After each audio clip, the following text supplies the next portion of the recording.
thank you and welcome you as the chair of this session. This session will be organized with presenting 4 papers. Paper 1 is Development of Micro-Enterprise Sector of Bangladesh. Mr. Fazlul Kader, DMD, Deputy Managing Director, Polli Karmashayak Foundation, you know, the pioneer organization, apex organization for operating all microcredit enterprise in Bangladesh. You know, microcredit is the motherland of microcredit program in Bangladesh, it is considering. So we will get a very significant and very important paper from Mr. Fazlul Kader. I welcome you, sir, in this session. And second paper titled TVET for Entrepreneurship Development, Experience of Asha Philippines Foundation. This paper will be presented by Mr. Kamrul Hassan Tarafdar, Chairman ESD Australia and President and CEO Asha Philippines Foundation Philippines. So I welcome you, sir, in this session. Paper 3 is Environmental Aspect in Technical and Vocational Education and Training Current Practice in Automotive Service Sector in Bangladesh, Dr. Farooq Ahmed Hawladar. He is the faculty and associate professor of IUT, and jointly by Syed Nasiruddin Ahmed, Mr. Maxwell Stamp Limited, and Mr. Sajid, instructor, Kumilla Polytechnic Institute. From all the team, Mr. Dr. Farooq Ahmed Hawladar will be present the team. And I welcome you, sir, here.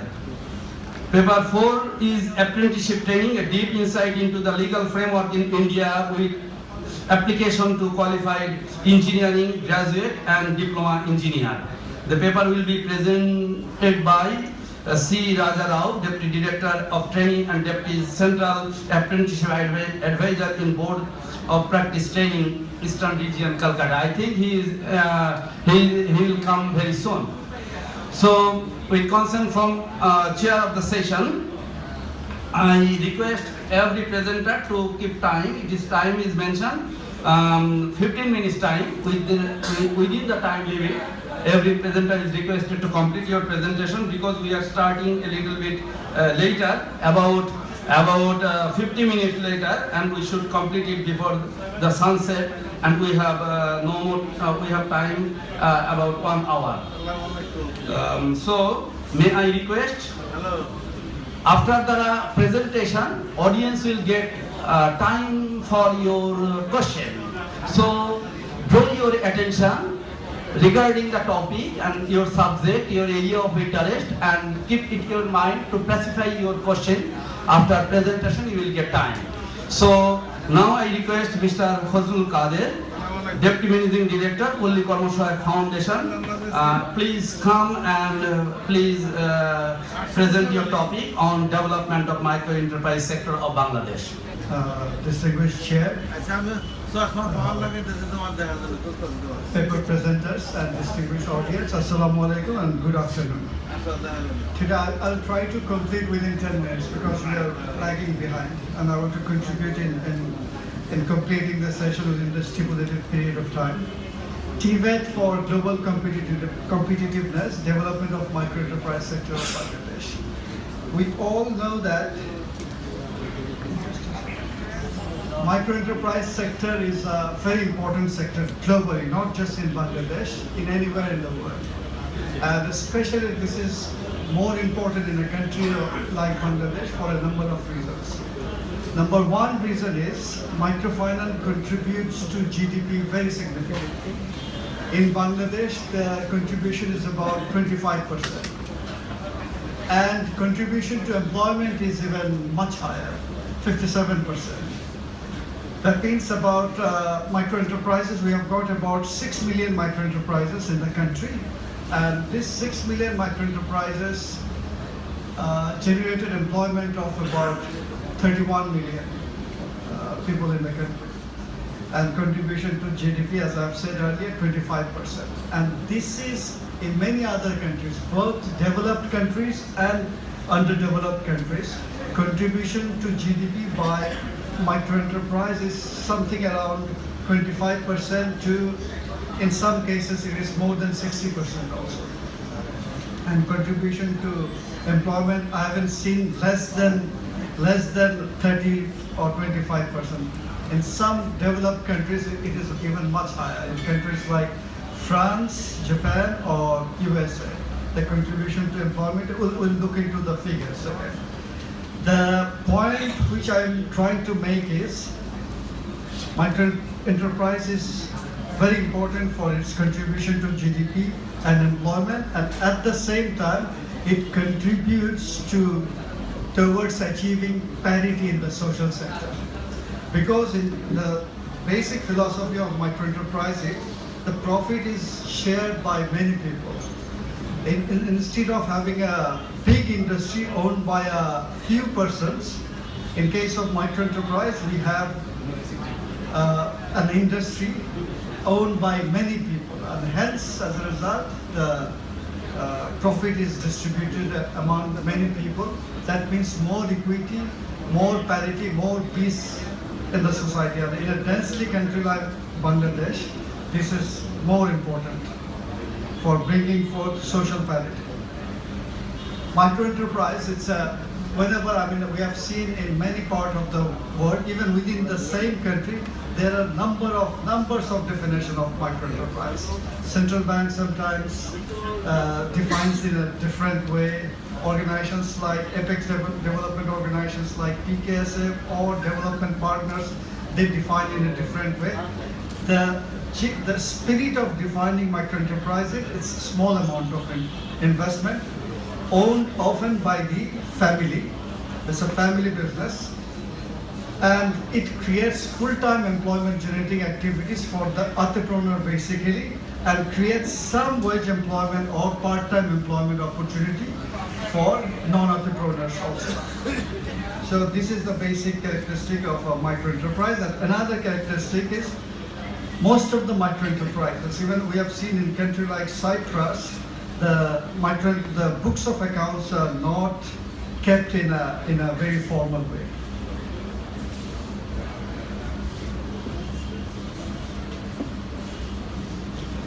PKSF started, as you know, let me put some light on PKSF. PKSF is a government foundation.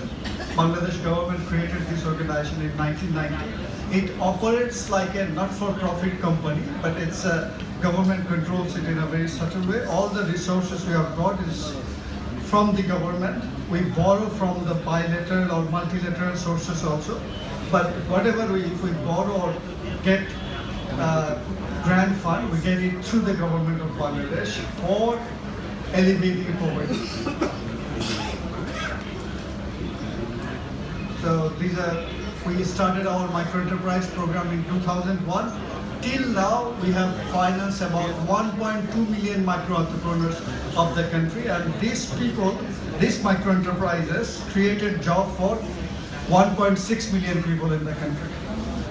These are full-time employment generating job, wage employment, full-time wage employment, and they created another 1 million employment, which are basically part-time jobs. You can see, I hope you can see the segregation among the utilization of, microenterprise loan in various sectors. Trade, we finance about 18% of the micro entrepreneurs are related with trade, 18% service sector, in agricultural sector, because this is an agro-based country, basically 34%, and 10% only goes for processing sector. We have started putting emphasis on the processing sector. And average loan size, as you know, the average loan microcredit size of microcredit in Bangladesh is about now 25,000 to 30,000 taka. But in case of microenterprise loan, the upfront amount has risen to about $1,200 to $1,300. That means a little more than 100,000 taka. Let me show you some of the pictures of typical microenterprises. And then I will tell you about one of the fundamental characteristics of this kind of economic ventures. You can have a look. He's using just hands. But here, this is not Bangladesh. Here, they're using modern technology. The earlier pictures you have seen, you can see the general characteristics as we are in a low-level technology trap. All the micro-enterprises of the country, they are using very primitive technology. Suppose in case of loom industry, most of the looms are hand looms. In the beef fattening sector even, the farmers do not know about the techniques related with calculating food conversion rate. Where to stop, feeding the cow, and they should start selling the cows. They don't know sometimes. Sometimes they keep on feeding the cow for nothing, at a loss, but they don't know the technique how to measure the food conversion ratio. So most of the micro enterprises in Bangladesh are now in low-level technology trap, and there where the biggest opportunity lies for TVET institutions. You can see the modern techniques even in the shoe sector. With a 30,000 taka worth laptop, you can use softwares to produce high-quality shoes. PKSF from 2010, we started intervening in the value chain of the micro-enterprises. We adopted a business cluster development approach. We identified so far about 600 business clusters. Business clusters are a number of micro-enterprises located in a particular geographical area where that particular economic activity has got comparative advantage. So that forms the basis of having a business cluster there. And since it is cost effective to make value chain interventions in a business cluster, and we can also help these people in having their umbrella brand in the business cluster and hook them up through e-commerce platform with the wider national market as well as international market. So that's why PKSF adopted the business cluster development approach, and we intervene in the value chain so that we can untie knots in the value chain so that the small producers have better competitive edge in the market. You can see the traditional subsectors. Some of the sectors are now new in Bangladesh. For example, seaweed production. In all these sectors, there are ample opportunities to use better technology. And technology transfer, what we mean by technology transfer, we mean two things.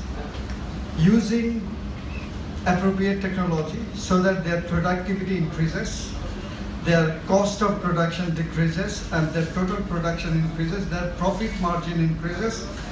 And in order to do that, their skill level must be enhanced considerably so that they can use this appropriate technology.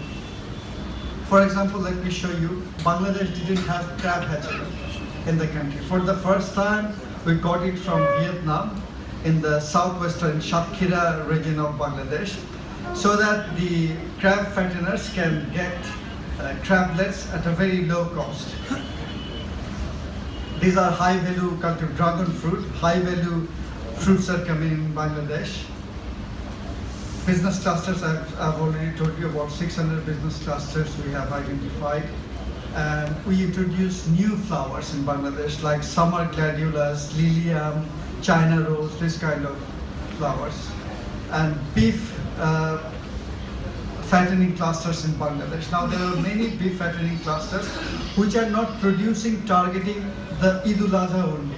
They are producing to meet the round-the-year demand in the country. And perhaps you have already seen in the paper that Bangladesh Livestock Research Institute and DLS started promoting Brahma type of beef fattening breed in the country. Shoemaking industry in Bhoirav. Like Italian shoe, Bhoirav shoe may become a very famous brand in Bangladesh. But they need to use modern technology in order to do that, like software-based designing system. At the same time, the sewn, especially the finishing part of making shoe has to be enhanced, improved considerably. Mini garments and Munshiganj. These are targeting the Eid market only. It's not for export purpose. And these garments are really, I mean, some of the garments are as old as 80 years. The light engineering sector, these guys, I mean, they can produce bodies of the even Mercedes-Benz car at a very low cost, but they don't know how to use the modern tools.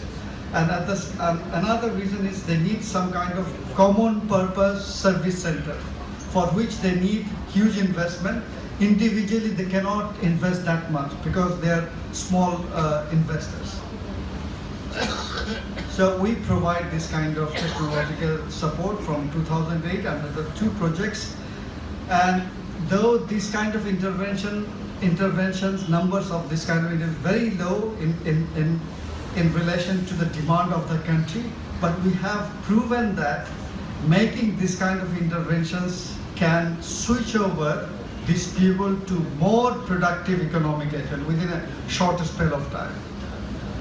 Technology transfer these are sex pheromone based traps. You don't have to use chemical pesticide anymore. In Thamrai, Thana, in 3 unions we have now completely they are producing pesticide free, chemical pesticide free vegetables. Our cultivation, these are livestock related labs. We have given artificial insemination, pouch-based goat rearing system. We learned it from Thailand, and it's a very cost-effective technique. And in Bangladesh, you have seen in Prathomalo about one and a half year ago that in Kustia, Chuadanga region, black Bengal rearing, pouch-based black Bengal rearing made a breakthrough in the country.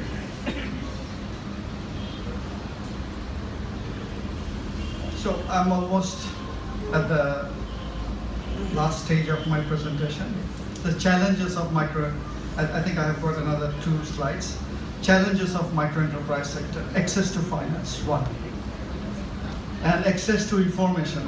The micro entrepreneurs, they don't know information about the national market. At the same time, they have little knowledge about the international market.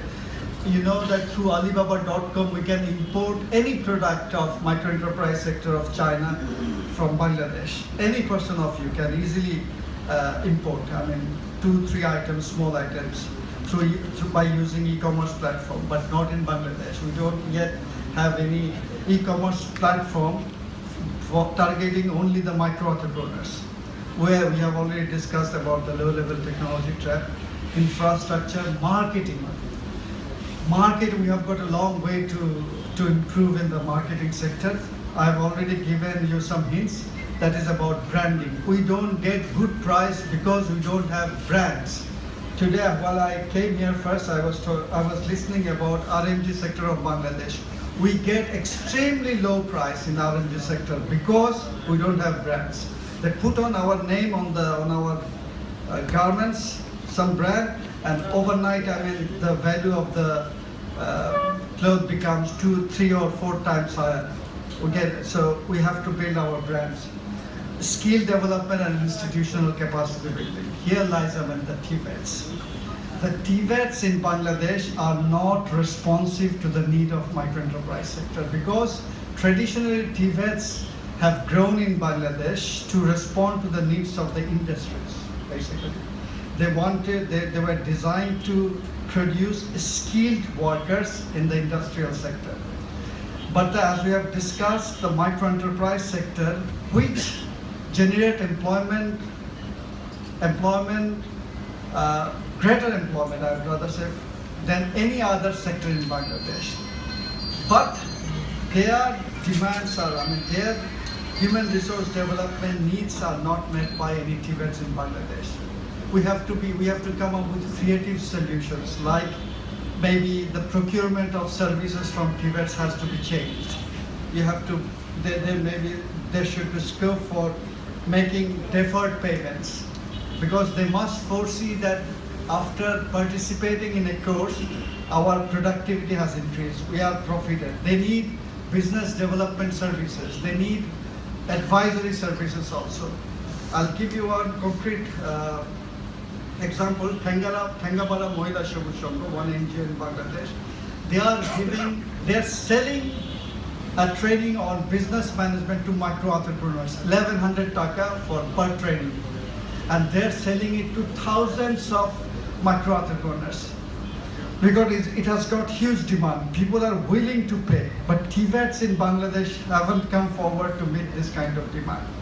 So I would request all concerned in the TVET to come up with creative solutions so that TVET institutions can respond to the needs of human resource development in the micro-enterprise sector of the country. They can provide business advisory services. At the same time, they can meet the diverse human resource development needs of micro-enterprise sector. And in order to do that, the TVETs will need support from the government. Because all of a sudden, TVETs cannot transform itself to a specialized organization, academic institution or training institution to cater the needs of the micro-enterprise sector. So some kind of performance-based social fund should be created to finance the TVETs who can respond to the needs of micro-enterprise sector of the country. Different types of methodology of imparting training can be procured, apprenticeship, so many creative solutions can be. This particular session doesn't have a scope of sharing our experiences with you, but we have even kept people with the farmers for 3 weeks as guest students there. So they learn from the farmers directly. It doesn't have to be pedagogical training in a classroom. You have to come up with different creative solutions. Thank you very much. He presented a very interesting, actually within a very short time he presented a short scenario how Bangladesh is changing through micro-enterprise, through empowering our rural economy, through creation of jobs, through developing skill development among rural people, especially empowering our women, empowering all disadvantaged people, and how inclusive development is happening in Bangladesh. A short but a big picture he has drawn in his presentation. Thank you very much. So may I request, and I invite you all, one very crucial issue he raised, TVET financing. Regarding, you know, the TVET financing is very poor in Bangladesh especially. We have assessed it was only 2.3% in fiscal year 2013-14, and against GDP it is about 0.3%.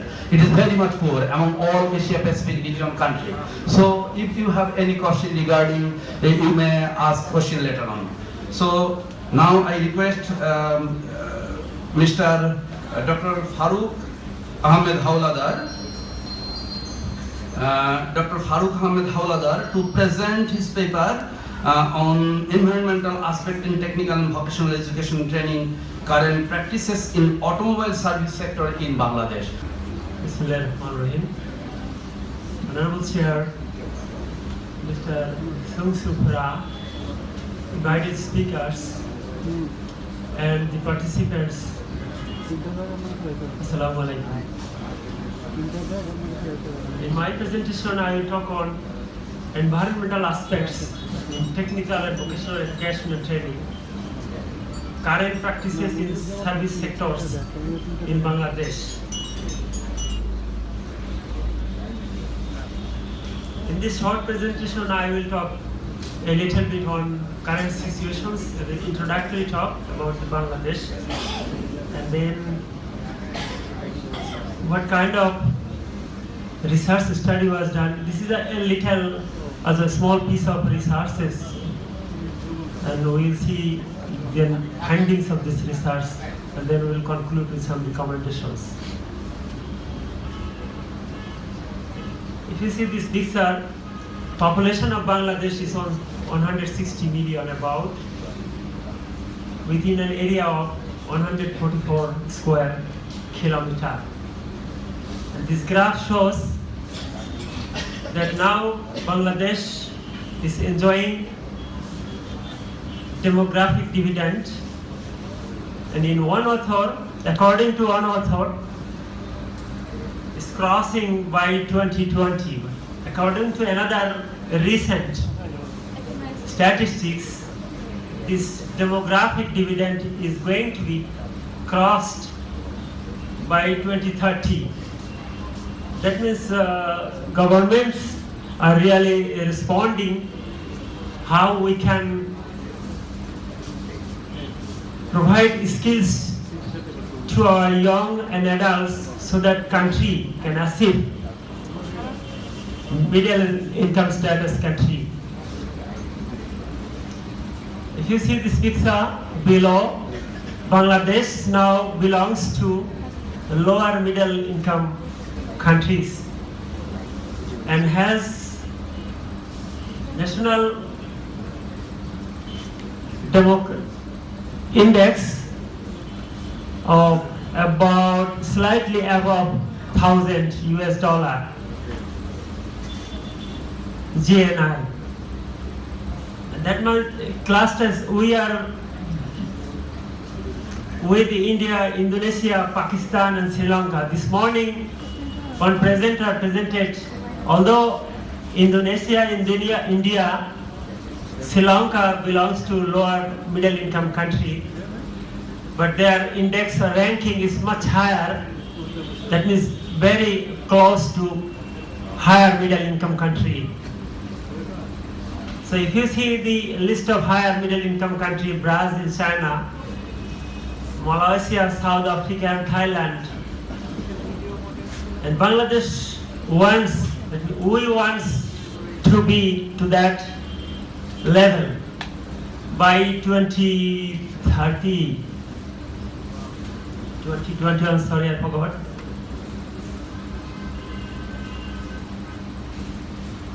Another side is that United Nations 2030 Sustainable Development Goals declared 17 goals.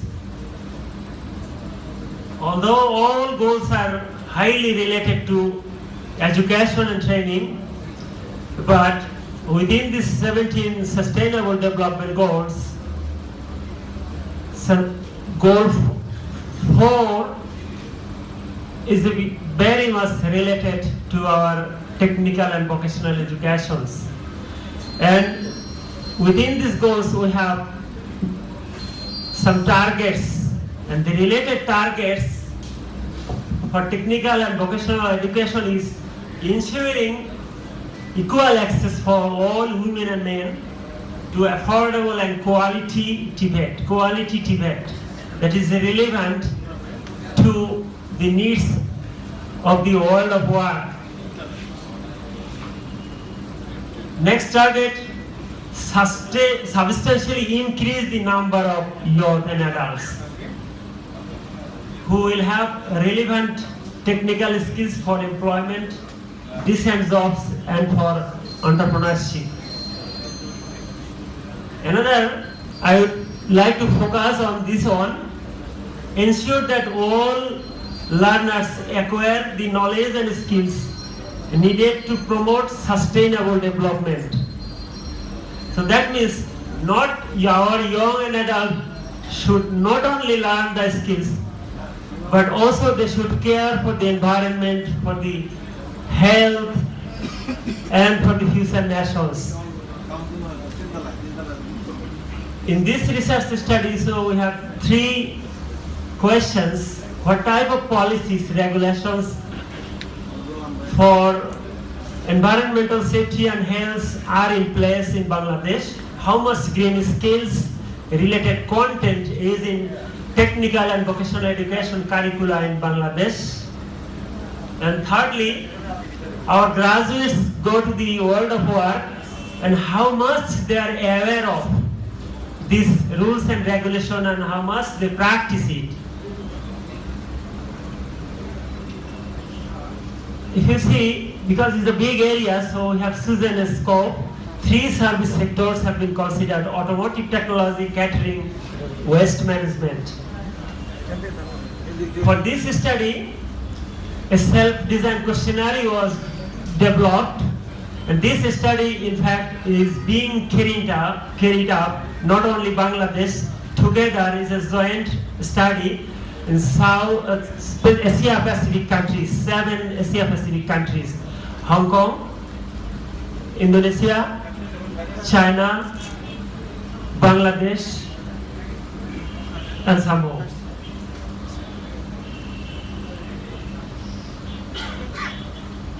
So first finding, I'll make it short.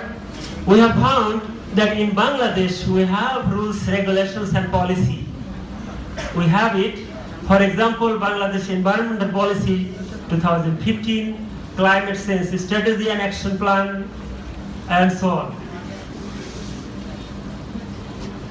In our findings, we have seen green skills related content in TVET curricula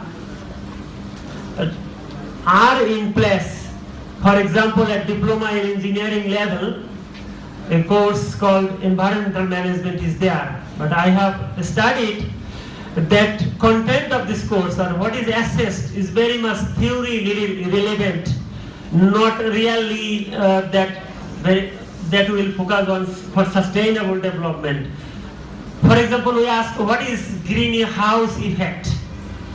So students know greenhouse effect, just memorize the definition, but they do not practice it. Another course we have found in SSC, secondary school level, but we have not found any course in higher secondary level, vocational stream. Recently, Bangladesh has developed national technical and vocational qualification frameworks and provide NTPQF qualifications even through recognition of prior learning. We have studied the curricula and learning materials also, and we have found an obligatory module called Apply Occupational Safety and Health Practices in the Workplace is there. Now, the third question, we have found with this questionnaire, we surveyed more than 17 industries, enterprise. They are all small and micro enterprises. And if you see this picture, you see first question was the status of educational level. You see the only 5%, including the higher management of these enterprises, had higher education. And 3% was technical and vocational education. That means out of 100, only 3 was found who had technical and vocational education. Qualification. Within these enterprises, maybe they have expertise or skills, but that were not certified yet. 10% was found secondary, and below secondary was more than 80%. That was the overall pictures of 3 sectors: automobile, waste management, and catering sections. This is sector-wise. I will not go through because a limited time was given.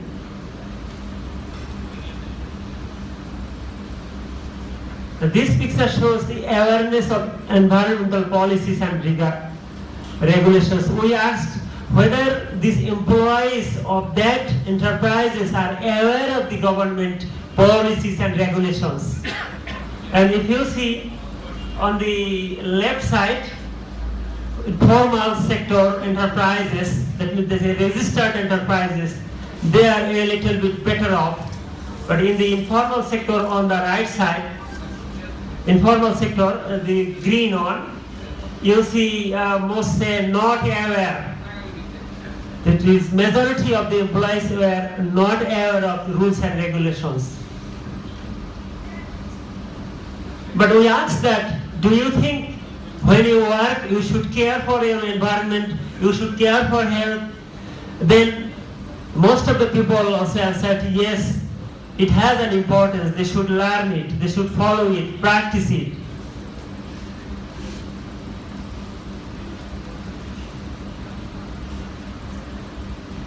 That means the findings of this study, the current practices in the selected enterprises were not satisfactory. In terms of obeying the environmental rules and regulations,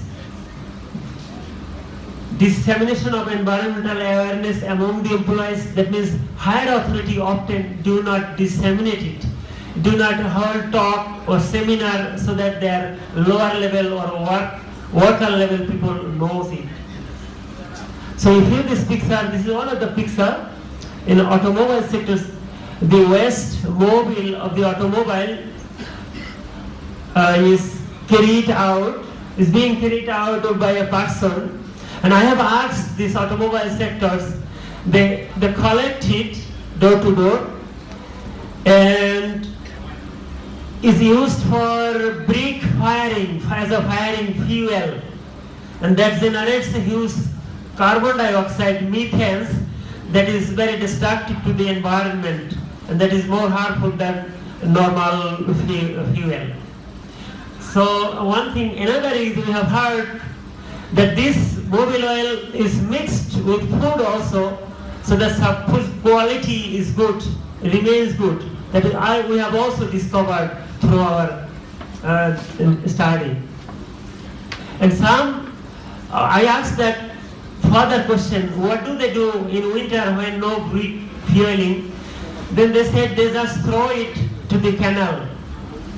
But I have seen it in developed countries, for example Germany, you cannot even throw one drop of used mobile anywhere. That will be penalized. So, but in Bangladesh, policies, regulations are there, but who cares for that, where this waste are thrown? We need to be focused on this area.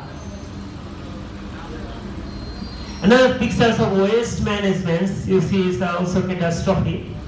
People collecting and then handling without any mask. Another picture, this is medical waste. I took this picture by myself. So one person has been loading his vehicle. This is a medical waste. You know how catastrophic, how dangerous it is for himself even. I was passing through by a rickshaw and then I took this picture. Rules is there, but so you think what should you do? This is another picture. Okay, now I think we should, I don't know how many minutes we have. Of course, we have a set of questionnaire. As I told you, this questionnaire was developed by 7 countries and a professor from Hong Kong University, Margarita Pavlova, she was leading. And UNESCO Institute of Lifelong Learning, they have been supporting this project. So the questionnaire we have placed to these companies, and all the company management accepted that we need environmental awareness and a willingness to learn about sustainable development, innovation skills to identify opportunities and create new strategies to respond to green challenges, strategic and leadership skills to enable policymakers and business executives to set the right incentives and create conditions conducive to cleaner production, cleaner transportation, and so on.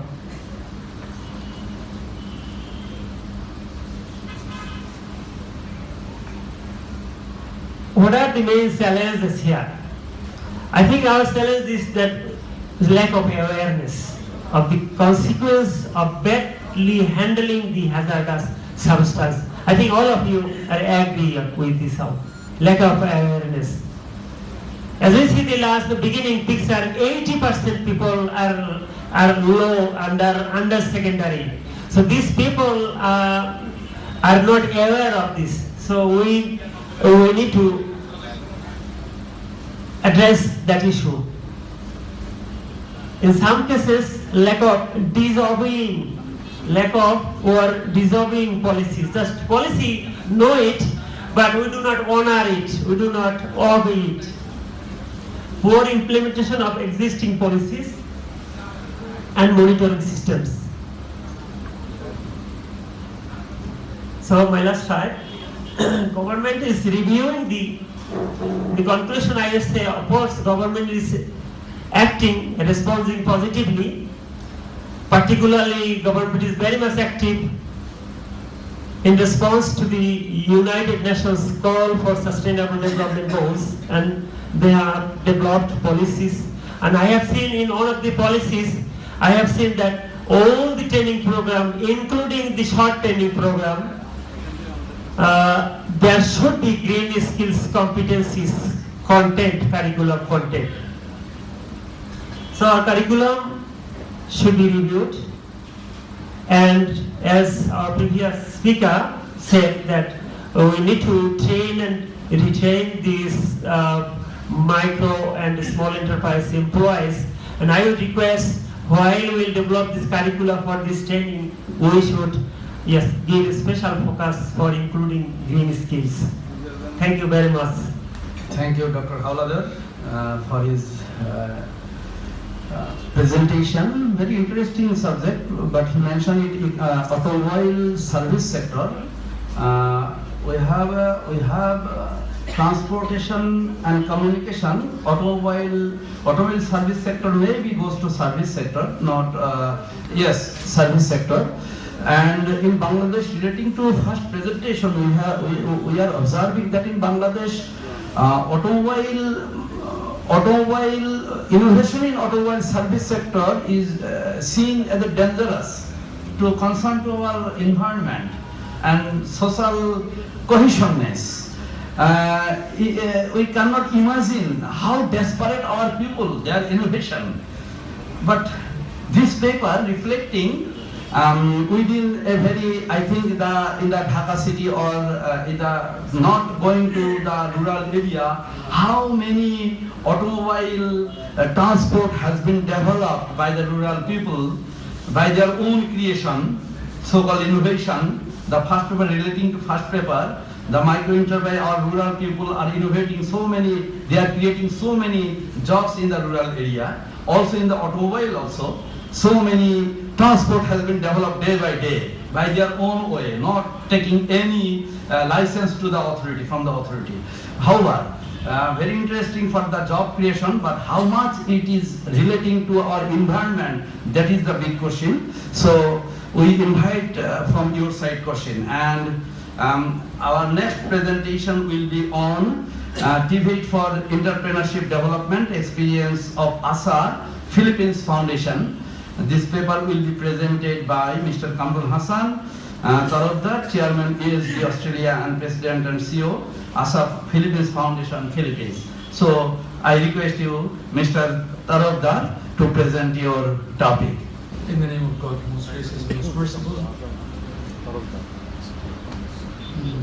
our energetic facilitator, Dr. Syed Abdul Aziz, Session Chair Sun Supra, fellow speakers, distinguished guests from both national and international, ladies and gentlemen. First of all, I would like to thank IDB to made it possible for me to be here. I was born in this country, but I'll be speaking on behalf of the Philippines. That's a little bit weird though. But would like to erase a misconception about us Philippines. Often I would be recognized as ASA Philippines, and people consider that the ASA is part of a big name of ASA, which has been originated here. But for the benefit of all of you, ASA name in the Philippines is a coincidence with us ASA here. Otherwise, there is no connections between ASA, Bangladesh, and ASA Philippines. I would like to give some, because I born in this country and work in the Philippines for the last 20 years, and the corporation is only 13 years old. So consequently, there are some comparative analysis, comparative talk might come. So my advance apology, by any means, it is not to undermine any country, because it's my motherland and Philippines is my birthplace. So in both ways, both countries is very, very important for me. I would like to give I'll not follow this guideline because of the benefit of the time, because I have only 15 minutes or less than 15 minutes.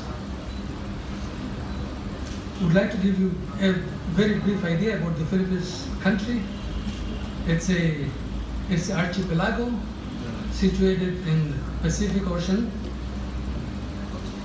which is 7,100 island, has active volcano around 53, and it is hit by 20 to 24 typhoons every year, including the Haiyan, which was hit in 2013, a devastating typhoon that killed almost 10,000 people.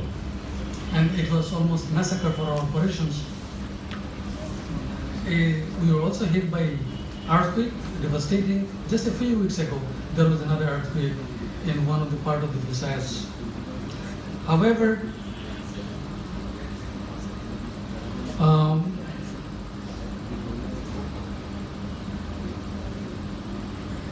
97 people at that earthquake.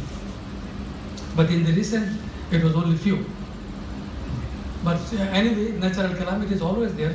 However, the people are craftsmen and they're also resilient.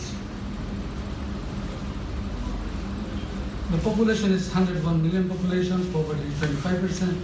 25% of the population is below poverty line with 1.25 US dollar income level, per capita income 3,500 according to World Bank, and overseas Filipino worker 2.45 billion, from which they get 29.7 billion remittance last year. That would be my comparative talking point between the two countries.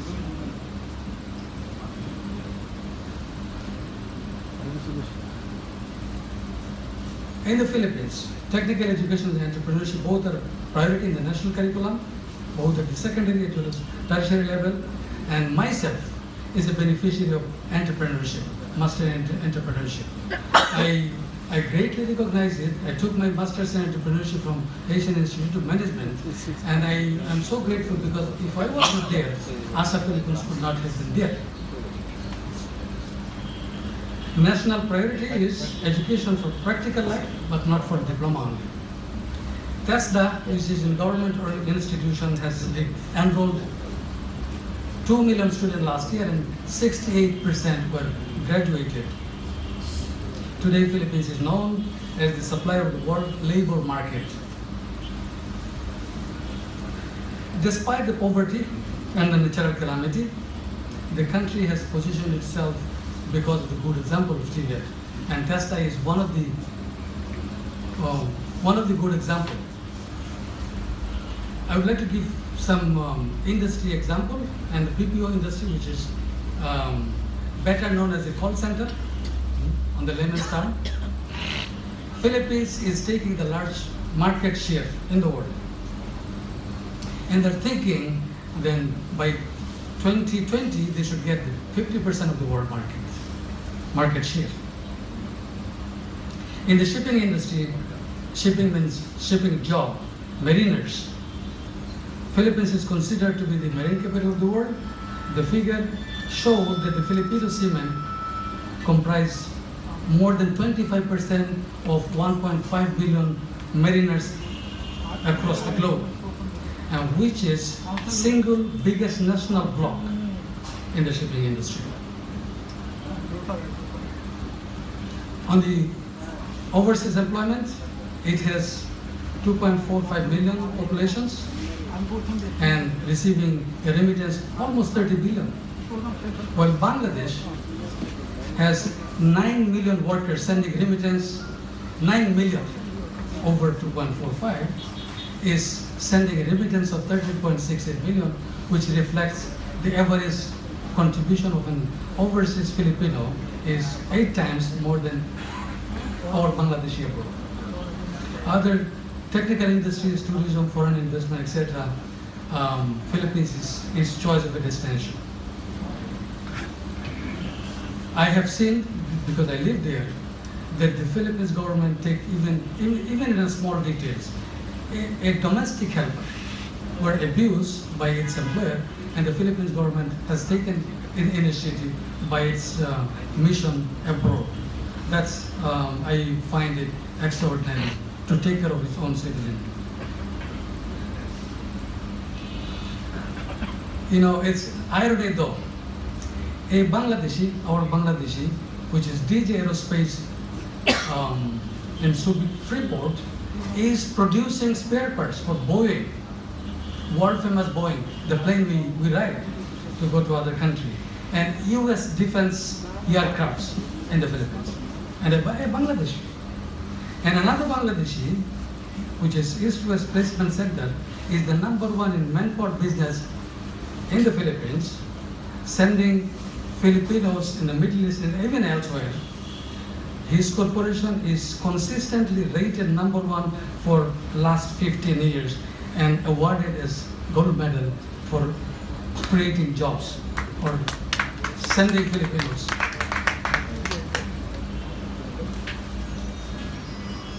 So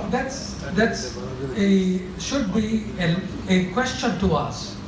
If a Bangladeshi can do such an extraordinary job outside of our country, why we cannot create here this sort of example? And here I would like to give some of the figures of my institutions, which we started 13 years ago. We are in all provinces, in all cities, and 1,243 municipalities, which is actually almost 90% of the municipalities we have covered. We have branches or service point 1,000, almost 1,300 branches with full-time staff, close to 7,000. The statistic is as of June 30. And these are some figures, and we converted into US dollar for the benefit of international audience. We are catering to almost 1.4 million active borrowers with their savings of 110 million US dollar, with a loan portfolio of 230 or 228 million US dollar. And with corporate social responsibility, aside from microfinance alone, with corporate social responsibility, we assisted 1.1 million populations with an expense of 16 million US dollar. And for your kind information, without any grants, we don't receive any grants. It's a self-sustaining organization. I got some initial seed capital from few individuals, 2 individuals basically, former President Mrs. Aquino and another ambassador Lee. And in 3 years we were sustainable, and since that we don't receive grants. Now, allow me to say something on our HA development and TVET. Almost half of our population of the staff coming from TVET educational background, that we eventually realized it minimized our corporate expenses on human development. We did almost at zero cost because those people has practical lessons in their life, not only the academic lessons. And we also realized that staff came from TVET educational background have excelled performance compared to the university graduates. And our contribution on the TVET sector, you know, generally microfinance is for self-employment, but I'm giving you the figure that our enterprise has created employment, and which are those. We have identified around 49 or let's say 50,000 entrepreneurs in the special category that's received special assistance, special training, business development support, inventory management, financial management, and they have excelled their performance and brought the enterprise at a different level and created jobs. We also collaborated with some special schools, like University of Asia and the Pacific, as well as the government institution TESTA. We also collaborated with Coca-Cola International, which is actually ongoing, to train 1,000 of our entrepreneurs by 2020 to improve their capacity. So our contribution, we realized that we are also catering to another 70,000 clients which are related to the overseas Filipino workers, helping them and giving them entrepreneurship training to excel the performance and create job. And with these regards, former secretary of the Commission of Filipino Overseas, she communicated with us and started the collaborations. Here are some figures. We have trained around 53 or 54,000 enterprises and given a loan of $43 million US dollar. The figures are in US dollar, and with the loan outstanding of $27 million US dollar at this moment. So the point here, microfinance is for self-employment, but our internal impact assessment shows from February to March that our entrepreneurs, few entrepreneurs, the entrepreneurs I mentioned, 53,000, they have created a job of 297,000 or 279 or 280,000 jobs outside of their family members. Enterprise, those are part of the special care with entrepreneurship development has recruited at least one job. And we also found out in our study the Coca-Cola Start Entrepreneurship Program has improved the income by 100%. So I'll give you some figures on the multiplier effect.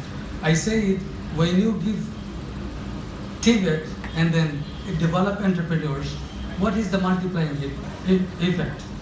For these enterprises, 280,000 jobs, and if they earn, it's not actually government mandated minimum wage, $100. We calculated it's half of the government mandated because our enterprise are the underground economy. At $100 US income, I see it has our additional contribution to GNI, national income, is 336 million by only this 279,000 jobs. Multiplier impact of Coca-Cola's program would be $14 million US. Some critical lessons that we have learned. Of course, everybody wants to develop entrepreneurship, but entrepreneurs cannot be created. These are born, but can be excelled, can be discovered, and can be mentored. Not everyone is an entrepreneur. Not every business would flourish as an entrepreneurship. And to me, enterprise is the vision of an entrepreneur, nothing else. A constant nurturing is indeed developing the budding enterprise. ASA Philippines has 1.4 million active borrowers, but only 13% were able to create jobs. If properly nurtured and developed, the impact would be tremendous and would have multiplying effect. That's what we have realized. Therefore, every enterprise or entrepreneur should be chosen very carefully. Understanding relationship and bond between the client and an institution like us must be very strong. It took ASA Philippines almost a decade to create that strong bond. It didn't come just in one day, 1 year, or two. So I see it from that perspective that TVET will increase the capacity of the individual that we have seen already in our institution, that will definitely excel the performance of enterprise, followed by the investment opportunity to the enterprise. Multiplier impact is thing to follow to boost the economy of the growth that will create the cycle. A skilled person, an excel performance, and new investment opportunity, job creation, that's called the multiplier. So we see that there are something should be taken as part of our lessons, because I mentioned you, 2 Bangladeshis and myself were recognized there. I received several awards as a national award there. And I believe that it is because the environment has been created. So TVET should be part of the National Human Development Strategy that includes in the curriculum of elementary, secondary education as well as tertiary education there. That I have seen in the Philippines. TVET should be taken seriously for practical life, but not for a mere job. Education should prepare people to take control of their own life, not becoming a mere worker. In our earlier sessions, it was a plenary session. A gentleman from Pakistan raised question. Why do you talk about giving job? Why not think that making people to be entrepreneur and creating job by them? So education, to me, education should prepare people to take control of their own life, not becoming mere worker. Entrepreneurship will help achieving this, and therefore TVET and entrepreneurship has to be integrated in the national curriculum. That's what we thought. So ladies and gentlemen, with this, thank you so much for listening me. Thank you, Mr. Torabdar. He has presented a very informative paper on experience on ASA Philippine Foundation and how it contributes for the economy, for the development issue. So now, I may request to audience regarding these 3 papers, one from micro-enterprise sector development, how micro-enterprise sector contribute development of Bangladesh for inclusive or sustainable development, and what about the scenario of automobile service sector, and the environmental aspect in technical vocational education and training, and TVET for entrepreneurship development, experience on ASA Philippine Foundation. These 3 papers, I request you, if you have any question, you may ask now. Please. Thank you, sir. I am Mr. Shaffiqul Islam, a senior member of this institution. I am very impressed on the presentation of our PTSD person and also the other 2 person also. So I'd like to join one question. Join the entire session like this. Actually, our PTSD personal say the access to PKS.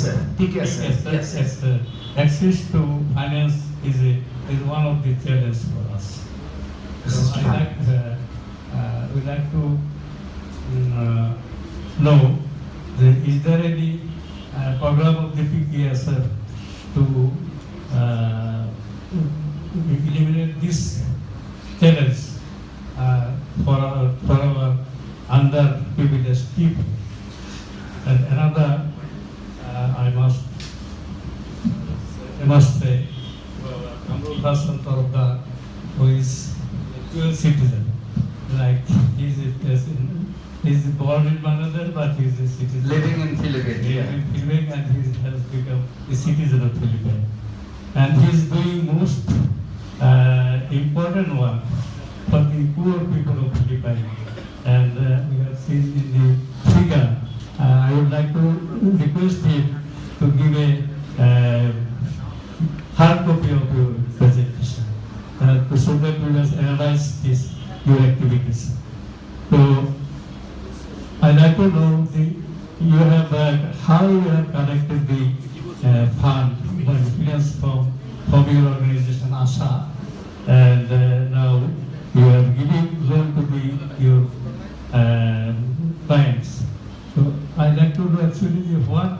percentage of interest you are collecting from them? Is there, if any, you please brief us. Thank you. Okay, thank you, Mr. Shafiq. Any more question? Any more question? Yeah. He presented his paper and he shared the entrepreneur of Philippines. Actually, we know that not only Philippines, all over the world, our Bangladeshis are as an entrepreneur or as a service holder and different sector or as an educationist. They are working oil.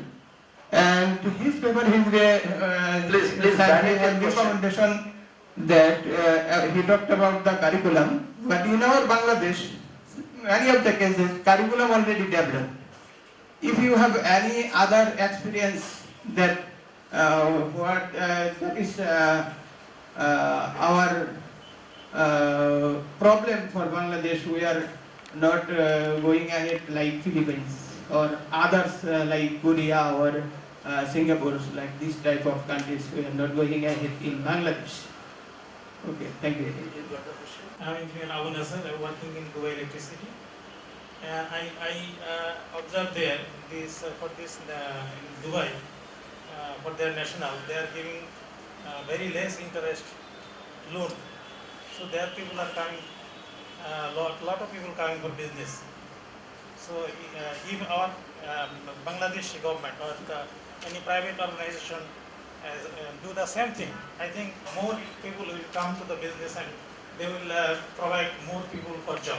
Is it not correct? Very much. Now I request panelists to give a response to the question that arises from the audience. Please, Mr. Fazlul Qadir first. Mr. Shafiqul Islam, senior member of IDEB, access to finance. The need for loan in microenterprise sector is so huge, an organization like PKSF cannot meet it. Because PKSF is not a bank. Whatever money we mobilize it through the government. Either we borrow from multilateral agencies like Asian Development Bank or the World Bank. And we get some money. The last money we got from the government as seed capital was in 2007 or 8. So basically until, and as you know that as per policy decision of central bank, 2% of the commercial bank's money have to go to the rural financial sector. And in Bangladesh, like many other countries, rural finance is often considered as synonymous with microenterprise sector or poverty financing, which is not correct. In the rural areas, there are many enterprises which are not microenterprises or agricultural related activities also. So for microenterprise sector, the only, apart from BRAC Bank, I see specific interventions of Islamic Development Bank.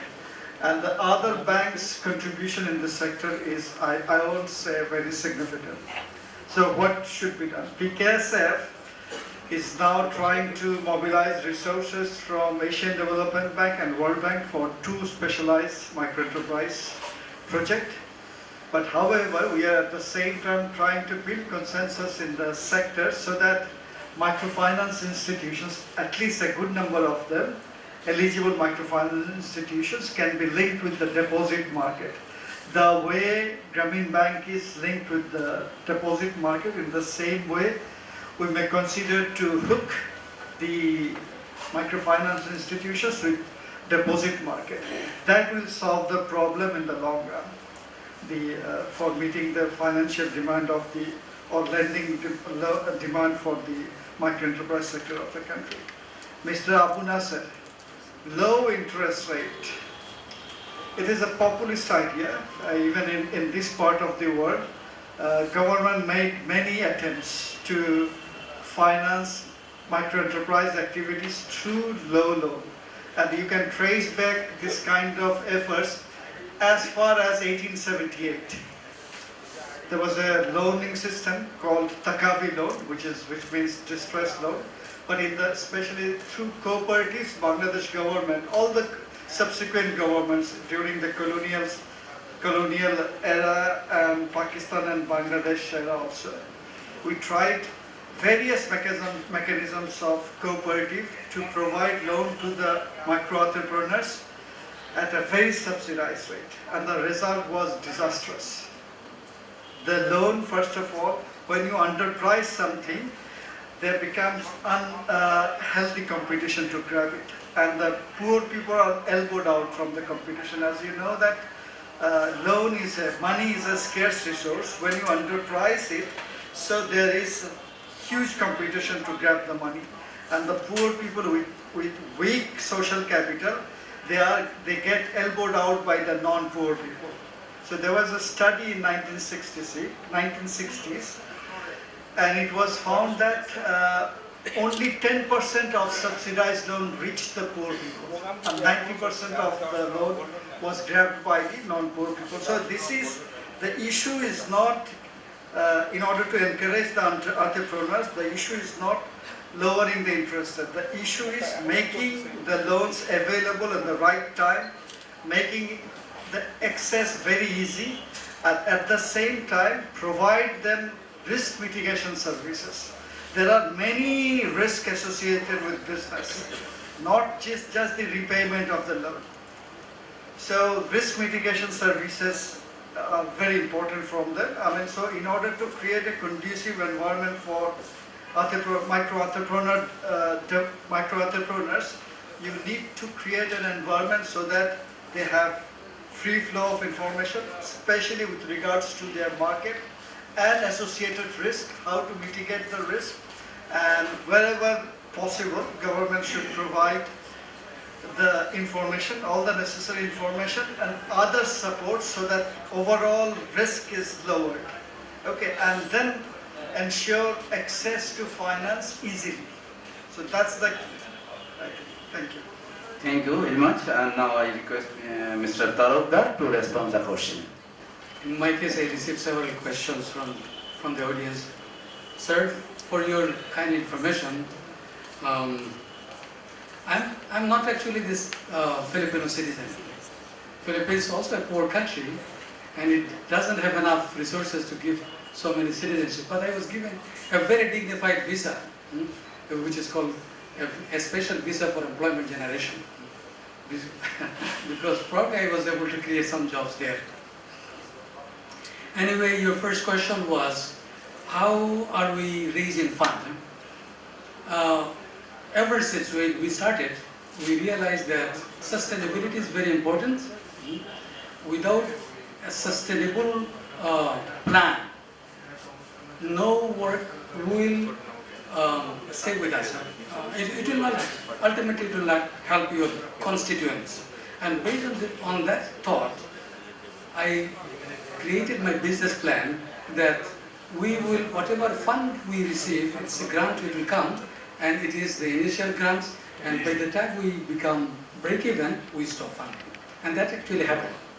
And the initial fund came from the late president, Mrs. Corazon Aquino, and one of her friends, which is a philanthropist. He gave equivalent to $800,000 over 3 years. And by the time it reaches to the break-even, I stop. Though there are questions, why are we not receiving funds? Because they're wealthy people, they're philanthropists, and they would like to more contribute, but I was not receiving it. So there were some sort of commotions and unhappiness among them. Why don't you take more funds and do more activities? But I was standing on my principle that for me, I'll be receiving grants, and for the poor, it is all loan with some additional cost plus. That's unfair, and I don't want to be in an unfair game. Let's be a fair play.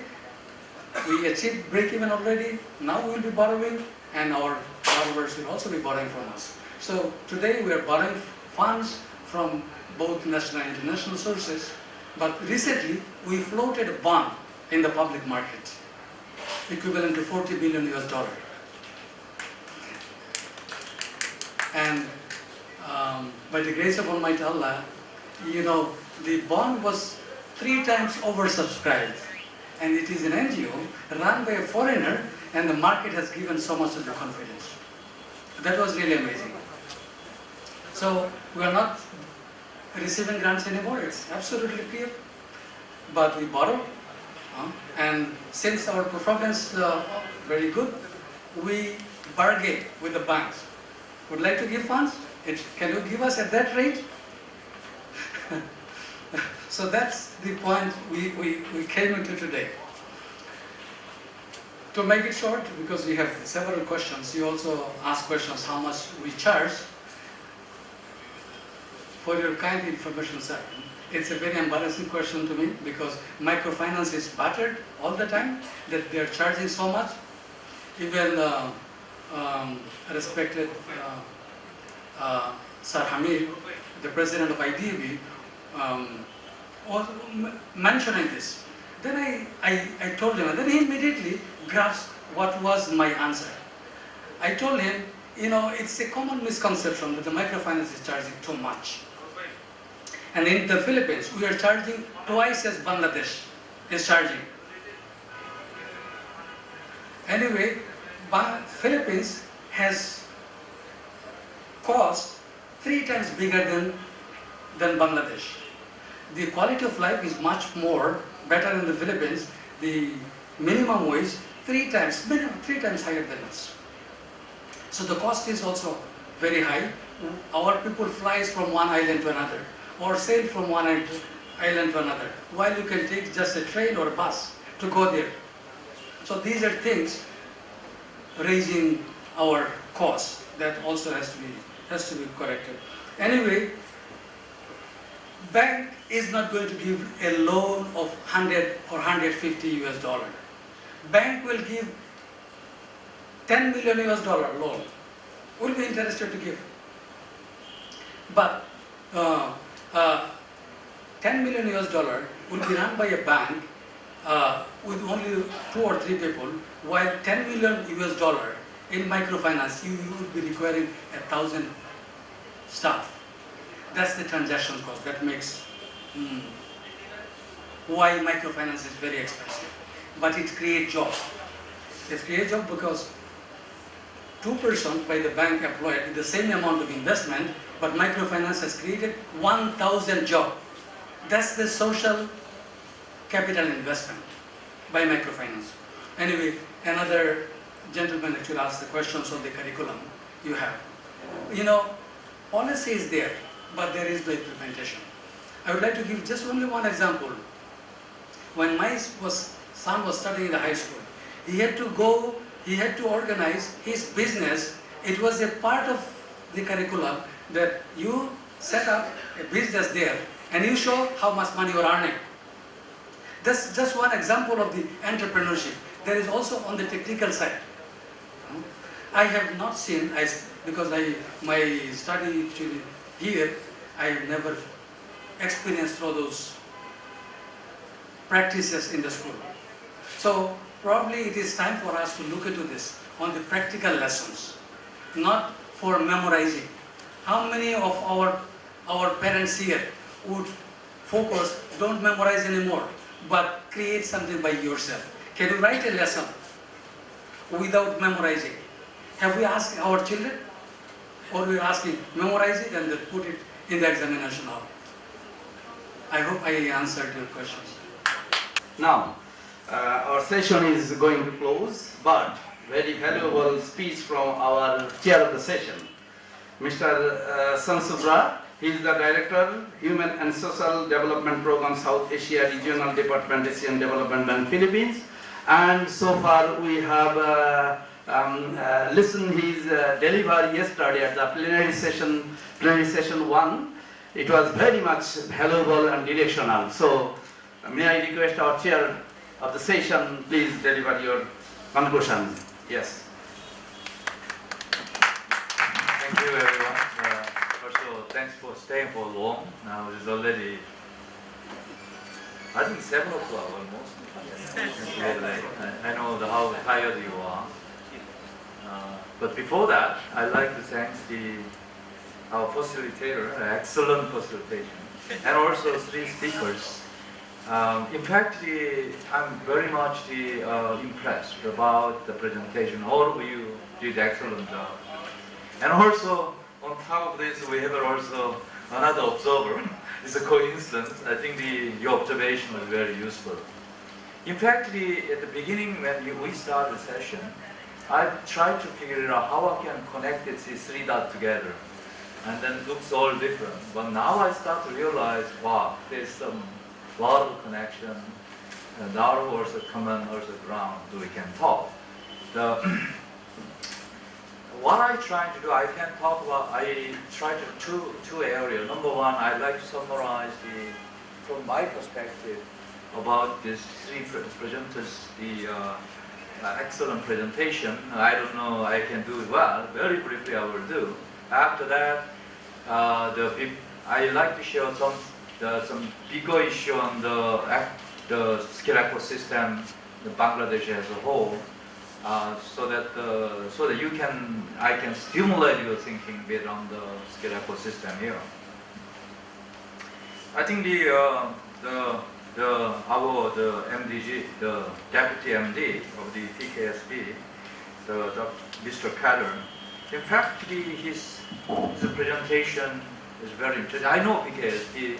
I lived Bangladesh 2 years, long time back. That time also, my friends were the chairman. And then you are the apex body in the sense. You are the boss of boss in the sense in the in the microfinance industry. And in fact, the achievement made by the PKSB is really, I would say, outstanding, as you can really describe. You described a very interesting area. Basically, you described this one as like technology traps of the micro enterprise. I think this describes very well. You didn't mention about financing issue, though you are from PKSB. You mentioned that one as the technology trap. In fact, that's really good way to describe how you can really take all of this micro enterprise out from the vicious cycle. I think you pinpointed the most important area. And then, I think this one, now come to the end of the environment issue. I think this is one of the examples very much somehow directed it. Many of like automobile company, enterprise, many of them is micro enterprises, right?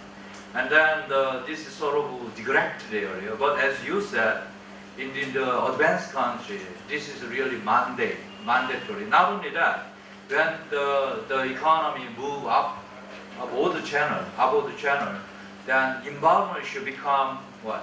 That will be biggest market, like the waste management now, for example. I give the one example of in the water sector. In the water sector, for the poor country, usually developing country, they wanted water supply. But when your economy is a little bit better, people talk about sanitation. But in China, they are talking about now wastewater management. When someone educated and trained in the wastewater management, there will be big market like in China and many other countries. So you, in fact, highlight a very interesting area. Say this is directed, but can be big market and then big also source of job. So I think telling us the challenge of the TVET sector. Also, what you're saying, TVET sector is not covering this area. That I see huge challenges. Now the Philippine example is very interesting. In fact, I was quite impressed about the achievement you have made over 13 years, and then you have already delivered 1.4 million clients you have it, and then you have about more than 50,000 enterprises over 13 years. It's quite impressive. And then also your statistics showing about Philippines expat market. That was quite, I think revealing. I mean, telling us that now in the Bangladesh cases, what is your biggest market is government sector. But the biggest earning sector is also remittance. But Philippines is with the number of the people work outside is far lower than US. However, whatever they're getting is just twice of US. So it's really telling. It's so important that you need to train also, like the right training for the overseas workers. Now I understand. I try to now move to the bigger issue now. Under, I think your finance division now running for SAFE, the Skill for Employment Investment Program. Under SAFE, they are doing really a great job. They are covering, I understand now, 13 different industry.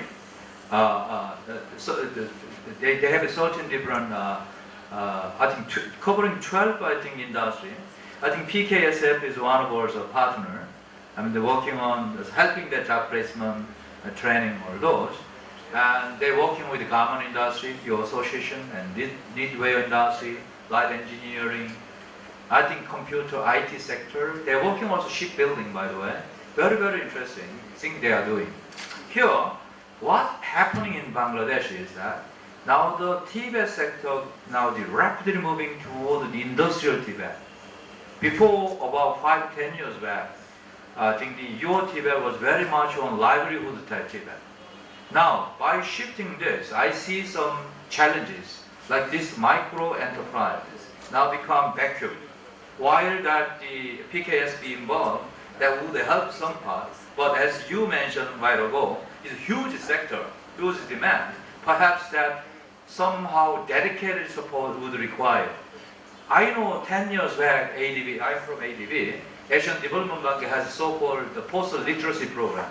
There we did something with NGOs here.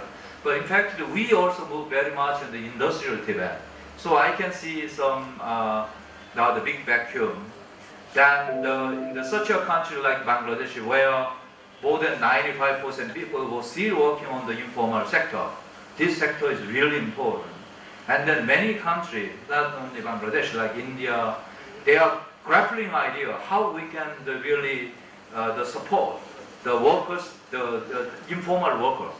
You know, these are key issue, but we don't have a good idea. But now you, three of you, sort of giving some hints and answer, you know, how we can resolve those problems.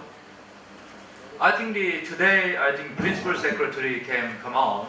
He talked about two important things. Number one, I think Bangladesh, you have already established the Human Resource Development Fund. I think huge achievement you made it.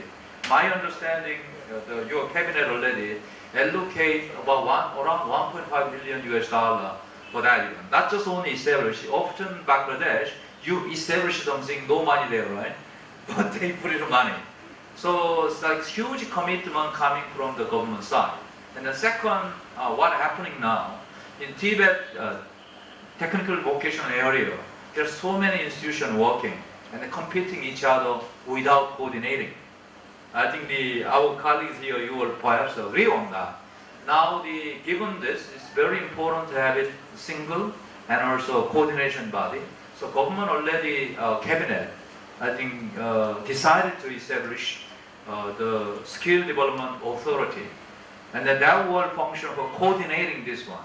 So I think within the few years, in my view, so many things happening in Bangladesh in the very, very positive direction. But there are a lot we require. One, I know that many of you come from TVET industry. We need, despite those, we need to invest further in the TVET. Number one, the developed curriculum. Number two, the increased number of seats. Number three, also we need to also upgrade the teacher. Teacher is a key. Many of you, I know you are the principal and teachers. So you are most important people. But many of the teachers though, even if we want to upgrade, they are resilient to the change. That is also a problem. Also, the Professor Haurada also highlight quite an important issue. Some trade also missing in your program. For example, this environment toxic and then waste, industrial and the bio waste management, this kind of area, very much missing. That means you have to add this trade. And then many of you also trade in the particularly government system. you are very much on the industrial side, do not have that much the service sector, where when service sector increasing, share is also increasing very much. So you have to do a lot of reshuffling and change, restructuring of this. Today, or yesterday, many people talk about the fourth industrial revolution. That means we have to reshape, change also the TVET system, and also the TTI, you have it, completely. But are you ready to change? But rather than asking other people to change, maybe you are the principal, you are the one, and then to start with this. With this, thank you very much, and then give the big applause to all the excellent presenters here. Thank you. Yes, yes.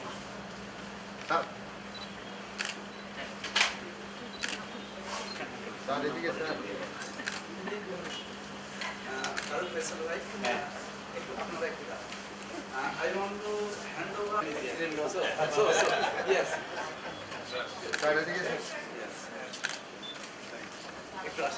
Please.